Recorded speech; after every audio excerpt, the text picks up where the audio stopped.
Hey y'all, we're going to finish the last part of 9.3, and so for this first part, we're looking at when we're given like exponents with these complex numbers. And so if we are given with the exponent, this is what we're going to be using, how to apply it to the equation. So here we have an exponent of 3, so we're going to take r to the third power, and then cosine, and then it's 3 times 20 plus I sine 3 times 20.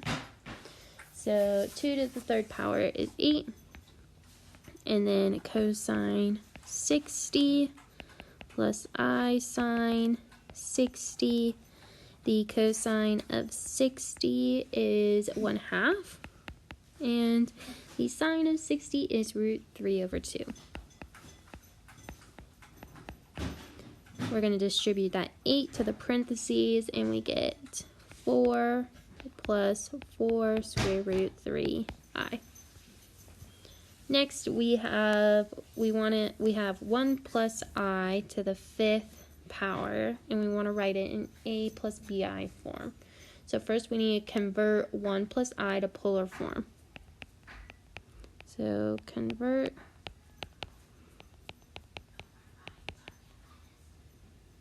to polar form. Okay, so we're going to use the r equals the square root of x squared plus y squared.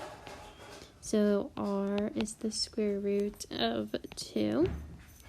And we're going to use the theta equals tan inverse of y over x, which is the tan inverse of 1, and tangent equals 1 at pi/4.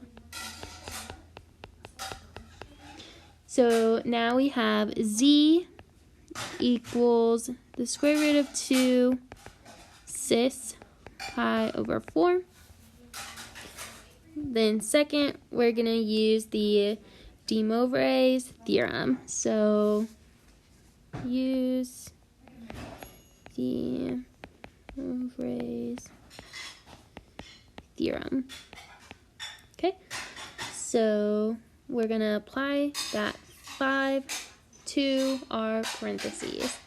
So we have that square root of 2 to the 5th power, and then cosine pi/4 times 5 plus I sine pi/4 times 5, and pi/4 times 5 is 5 pi/4. The square root of 2 to the 5th power is 4 square root of 2.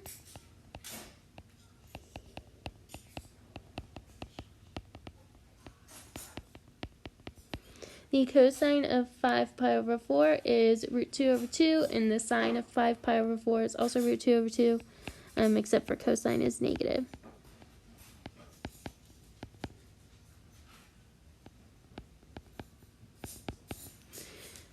Lastly, distribute the 4 square root 2 to our parentheses, and we get that this equals -4 minus 4i. All right. And that was supposed to also be a negative, both of them. All right. Our last problem is we are finding the cubic roots of -1 plus the square root of 3i. And basically you just want to keep applying this formula over and over until you get theta can only be between 0 and 2 pi, or 0 and 360. So how we apply this theorem is first we need to switch this to polar form. So we're going to use r equals the square root of -1 squared plus the square root of 3 squared, and we get that r equals 2. We're using theta equals tan inverse of x over y, which is the tan inverse of negative square root 3, which is at 120 degrees. And so z equals 2 cis 120 degrees. Now we're going to use our theorem. So we're going to check k equals 0, k equals 1. This is our exponent. So first we're going to use the z equals 0. Z sub 0, so that's our k, equals, and this is to the third power because it's the cubic root. So you square root of 2 to the 3, and then cosine 120 over 3, and then if we plug 0 into 2 pi k, it's just 0, so we can leave that out, and then plus I sine 120 over 3. 120 divided by 3 is 40. So this equals 3 square root 2 cis 40. And that's between 0 and 360, so it's good. So now we're going to check k equals 1. So still 3 square root 2, and then cosine still 120 over 3. But now we have plus 2 pi, and now k is 1 over 3. 2 pi times 1 is just 2 pi, and 2 pi in degrees is 360, and then 360 divided by 3 is 120. So let's write this again.